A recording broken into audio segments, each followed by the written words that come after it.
Is Puerto Rico dangerous for tourists? In this video, I'm going to tell you about how I feel living in Puerto Rico, if I feel safe or not. I have a couple statistics also about the crime rates here, and at the end of the video, I'm going to tell you a few places to avoid in Puerto Rico if you're planning to travel here or move here soon.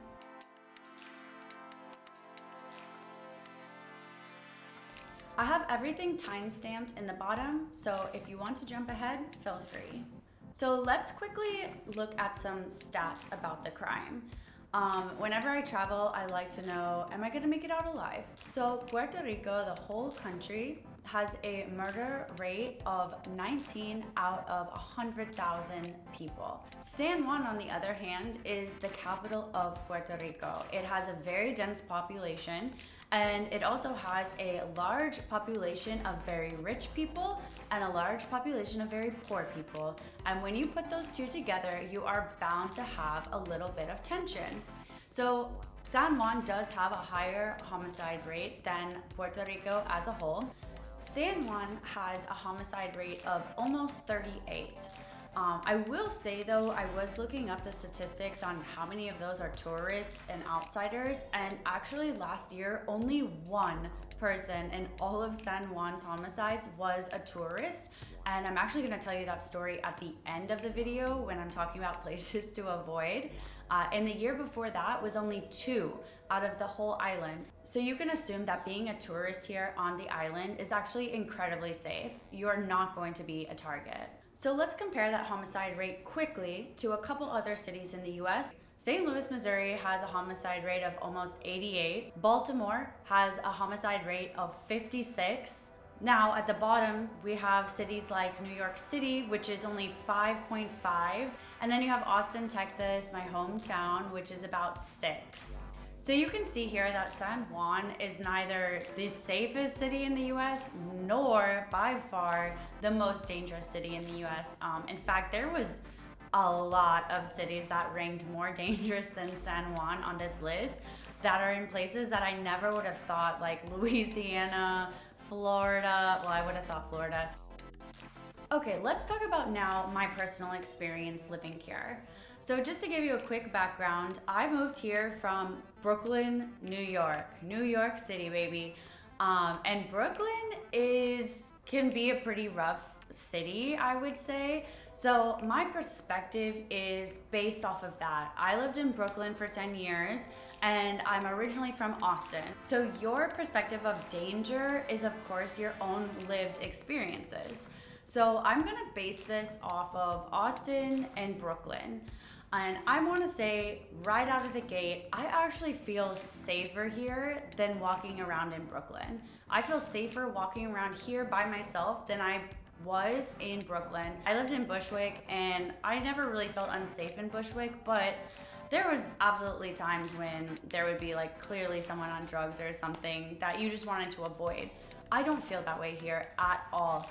Even the homeless people here are not aggressive like they were in Brooklyn. So another thing here that I realized really quickly is Puerto Ricans are so nice. I mean, they're so nice to the point where coming from Brooklyn, you almost feel like, what's your goal? Like, what are you trying to get out of me? Like, I don't have any money if you're about to ask me for $1. Because in Brooklyn, you don't make eye contact with people. You don't say hello to people when you walk past them on the street. That's a quick way to actually get yourself jumped, in my opinion. So here, you walk past somebody on the street and it's very common for them to say, hola, buenas, and just make small talk with you as you're passing. So in general, I would say that the people here are a lot more easygoing, a lot chiller, and just generally a lot nicer. So another thing I want to say is just talk quickly about the infrastructure. There's a lot of corruption here when it comes to the government. And so a lot of the money that should be going towards fixing the roads, fixing like buildings, things like that, it's not. It's going into people's pockets. And some of the streets look sketchier than they actually are because there's potholes everywhere and there's trash everywhere. And there's like buildings that clearly need to be painted and stuff. So I wouldn't judge a street by its sketchiness based off of these factors. There's actually so many streets I've passed with $1 million homes, like multi-million-dollar homes, that the road is like undrivable. It's completely unreal. And that's one thing that I've taken for granted in the States, like in the mainland, is just having some nice roads. And here it seems like it's almost impossible even for the rich people. So there are some times when I first moved here that I was like, ooh, that looks like a rough road. I don't know if I want to walk down there, but chances are it's not. So I wouldn't necessarily judge whether or not an area is unsafe based off of potholes, houses that need to be painted, like down power lines, things like that, because the chances are it's just as safe as anywhere else. Another crazy thing I've been able to experience is the number of people who just leave their doors open here. There are what me and my boyfriend call bird cages on a lot of the houses, where it's like floor to ceiling cage almost over porches and windows and stuff. And a lot of people leave their front door open, sit on the front porch all day and just chit chat with the people who are walking by, family members, things like that. Also, my boyfriend's aunt lives in Ocean Park, and she has a fence in front of her house, but it's certainly not like, like it's a tall fence, but she leaves her front and back door open all day. Like all day. It's actually incredible, and I was super shocked by it. And she's from here, so if she feels safe enough to do that and just leave her door open while she's like in her bedroom or something like that, then I think that gives a lot of validity to how safe the area actually is. So I just want to make a couple notes on theft. Theft is going to be way more of an issue than being assaulted or being murdered or anything like that here. Like physical crime isn't as intense here, but there is a lot of theft. So when you're coming here, if you're staying in an Airbnb, just make sure to lock your doors. If you're renting a car, just make sure to lock your doors. Most car rentals too, like have anti-theft systems. I did meet this one girl who bought like a really old car and drove it to La Placita, and when she came back, it was just gone. And she didn't register it, so she didn't even report it to the police. But that's the only instance I've heard of that.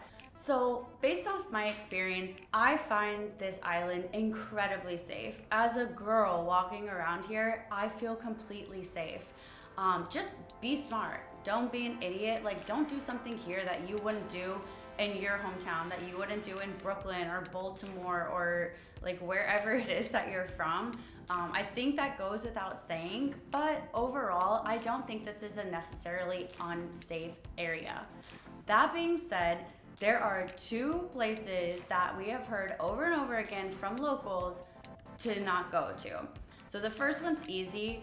I have heard so many times, like my boyfriend's aunt told us this, several people who live here told us, do not go to the beaches at night. Evidently, it's known that people go there to mug tourists. I've never been there at night, so I don't know if this is true, but this is what the locals have told me, and so I have abided by this this warning. So I give to you the same warning, and do with it what you want. So the second place that I've heard over and over again, do not go, is La Perla. So La Perla is actually an interesting place that you might accidentally walk into if you haven't heard of this. So I'm gonna show you on a map very quickly. La Perla is a shanty town in Old San Juan, right next to the historic fort. And you can actually see it from the fort. You can see it from the street up next to the fort. And it's somewhere that if you didn't know, you actually might walk into and try to explore, because you can't really tell the difference between Old San Juan and La Perla. Obviously, the houses are slightly different, but they're the same tropical colors. It's just one's like a Spanish theme, that's the old town, and the other clearly looks like it was an afterthought, like a, more shack feeling, but they're still like beautiful in their own way. So La Perla is historically known to be like a heroin haven. Like if you want some drugs, then you can go there, but please don't go there. So La Perla is historically known for drugs, specifically heroin. And back in the day, it used to be completely run by like rival gangs. So that in itself already brings a lot of danger. And then on top of that, you have people like tweaking out on heroin. All of that is just like not a good combination for tourists at all. But then a few years ago, that song Despacito, Despacito. So the music video was shot there, and it really gave like this clout to La Perla to people that are not from Puerto Rico, or maybe people that once had a different vision of La Perla. So having this music video filmed there actually made La Perla more desirable to tourists. The other thing that I've heard is since COVID started, Puerto Rico takes COVID very seriously, by the way. Like, they're still asking for vax IDs when you go into restaurants and stuff, so just be aware of that too. But anyways, Puerto Rico put in a curfew when COVID started, meaning that after a certain time, you are not allowed to be at a bar. Like, bars weren't even allowed to be open. And La Perla just basically like disregarded this, and they kept some bars open. And so what this did was it drove a lot of people to La Perla that were looking to like party after hours that wouldn't typically go there. And what I have heard is that it's actually become a little bit safer since this has started. Am I gonna go there? No. But I actually have met a huge number of mainlanders who just moved here, or even like tourists who have decided to take it upon themselves to go party in La Perla. I think this is crazy. I don't think I'm there yet, but I just want to give you like both sides of the coin here and let you make your own decision. So, giving you both sides, I want to tell you about April 2021. There was an American tourist who was in La Perla. I've heard that he had bought some drugs there, but I don't actually know that. I wasn't there. But what is confirmed is that he started taking pictures, and the locals told him stop taking pictures, and he didn't, and basically they killed him. And this is crazy. He was there with a friend, and the friend was also attacked, but he managed to get away, so he was able to recount this story. And the craziest thing is that he was beat with an exercise weight, a piece of wood, and a deep fryer. Like, that's crazy. And then they basically took his body and burnt it completely. And they found authorities found his body months later, miles and miles away, completely charred and burnt. So that's just an example to give to you of something that happened less than a year ago. Again, that was like the only tourist death that I found on the entire island. So there is a sense of like, he's kind of acting foolish and in a notoriously dangerous area. Does anyone deserve to die? Absolutely not. I do not justify it at all. But I just want to give you all the information. So if you're going there, be respectful. Don't go around taking pictures or anything like that. Just enjoy the moment if that's what you're trying to do.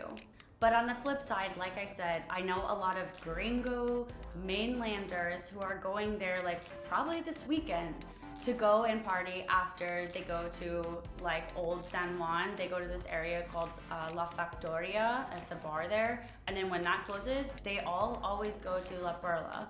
I'm not ready to do that, but just know the facts before you go. The locals tell me to avoid La Perla.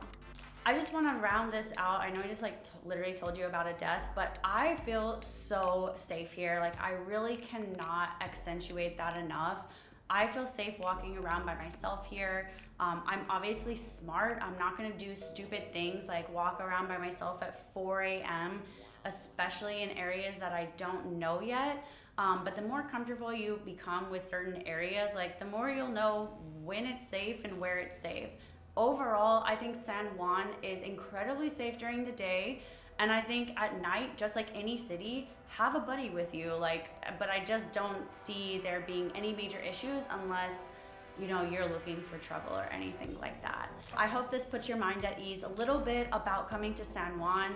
It's no more dangerous than most cities in the US, and it's certainly not more dangerous than other cities in like Mexico, the Caribbean, things like that. It's one of the safer cities, and I absolutely love it here.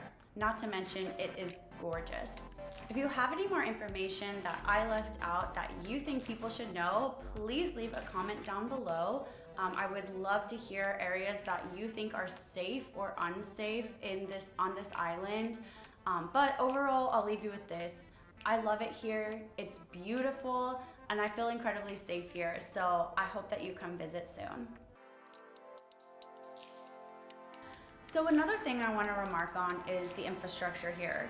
So when I first moved here, there was areas that I